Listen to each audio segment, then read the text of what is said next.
son excellente intervention sur l'éthique. Monsieur le directeur Mohamed Gueye, merci de m'avoir fait l'honneur de m'inviter à cette cérémonie. Et félicitations. Je reviendrai encore une fois sur une minute pourquoi je vous félicite. Et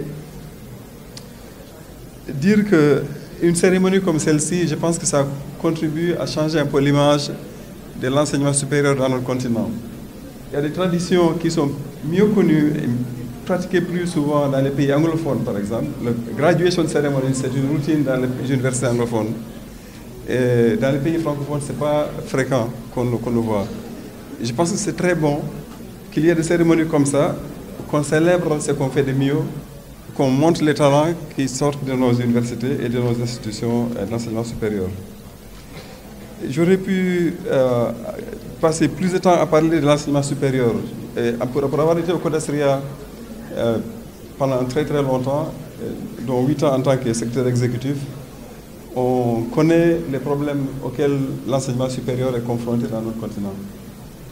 On sait combien d'institutions ont été créées dans le continent maintenant. On a près de 2000 universités et institutions d'enseignement supérieur, sinon plus. Mais en voir celles qui ont une performance qui fait l'admiration de tout le monde, comme l'IMC le fait aujourd'hui, c'est quelque chose d'assez rare. Je pense que vous contribuez, vous participez grandement à la solution des problèmes de l'enseignement supérieur auquel notre continent est confronté aujourd'hui. Donc félicitations encore pour cette belle cérémonie et félicitations pour tout ce que vous avez réalisé, M. Gueye et votre équipe. Et le monde, pendant des années, on parlait d'afropessimisme. Et ensuite, quelques années après, le même magazine met sous sa couverture que l'Afrique est en train d'émerger aujourd'hui, Africa Rising, Africa Rising Continent. Et ça devient le nouveau récit dominant par rapport au continent. Et tout ça, ça montre quand même qu'on est dans des rapports internationaux qui sont déséquilibrés, qui sont inégaux. Et ce sont des rapports de pouvoir. Et ces récits contribuent beaucoup et grandement par rapport à ce qui arrive dans nos pays et par rapport aux marges de manœuvre dont on dispose pour pouvoir justement faire ce que nous voulons faire dans nos pays. Et en tant que professionnel de l'information, je pense que vous avez une responsabilité particulière par rapport à ces problèmes-là. Le deuxième problème concernant les récits dominants sur notre continent, c'est qu'ils ne captent pas. Il y a beaucoup de voix qui sont exclues. Il y a beaucoup de réalités qui ne sont pas reflétées. Et les grands intellectuels de ce continent, les grands dirigeants du continent, n'ont jamais négligé la question de l'information. Je peux citer Cheikh Anta Diop, je peux citer beaucoup de grandes personnalités africaines qui ont attaché une grande importance à la science, bien sûr, mais surtout à l'information qui est véhiculée par rapport à notre continent. Parce qu'ils savent que l'information est une source de pouvoir extrêmement importante. Et cette manière d'occulter beaucoup de voix et beaucoup de réalités qui sont importantes dans le continent continue jusqu'à aujourd'hui.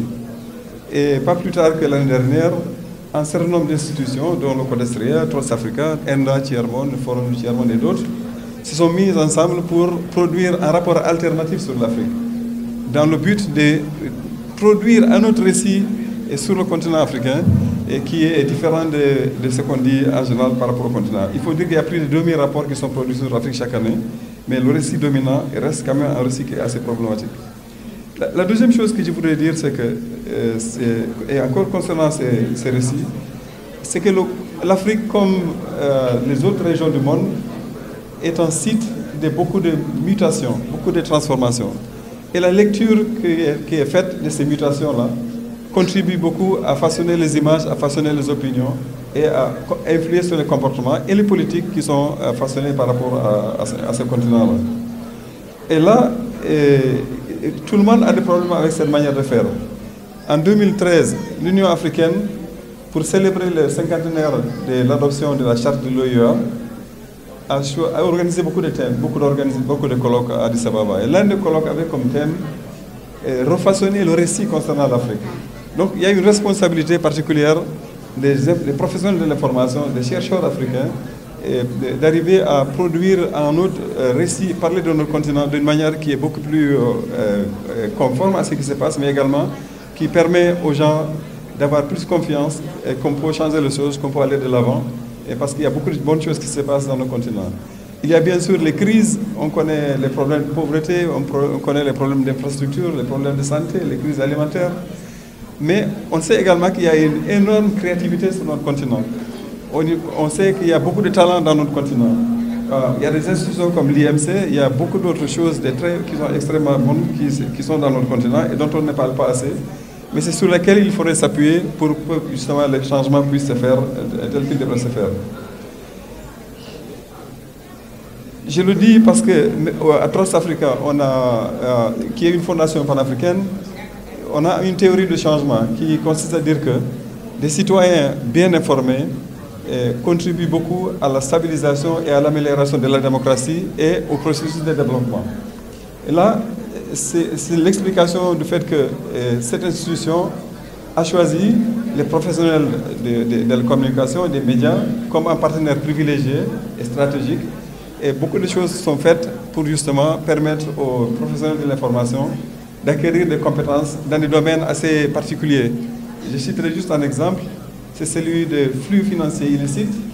On sait que le continent africain, depuis que le président Thabo Mbeki, l'ancien président d'Afrique du Sud, et d'autres ont sorti un rapport en 2015 qui démontre que notre continent perd au bas mot chaque année 50 milliards de dollars à travers des mécanismes divers que les compagnies multinationales utilisent pour sortir des ressources dans notre continent.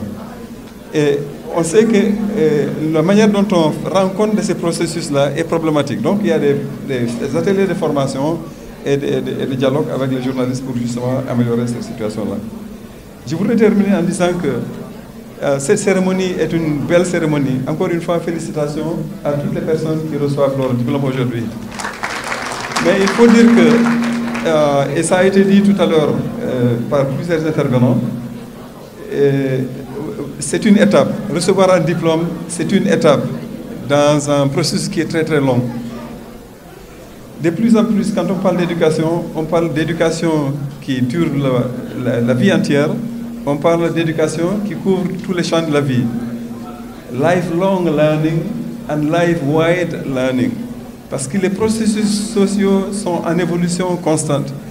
Pour bien informer, il faut continuer à s'informer soi-même. Il faut continuer à être à jour par rapport à ce qui se passe. Et il faut avoir la maîtrise des concepts qui permettent de comprendre. Et ça veut dire que finalement, vous êtes à féliciter pour avoir étudié et réussi à obtenir des diplômes de valeur au niveau de l'IMC. Il faudrait savoir que le travail doit continuer toute la vie. Et c'est ça qui permet justement à ce que le journalisme et tout le processus de changement au niveau de notre continent continue à être d'un niveau d'excellence et qu'on n'ait rien à envier au reste du monde. Merci encore une fois de m'avoir permis de vous.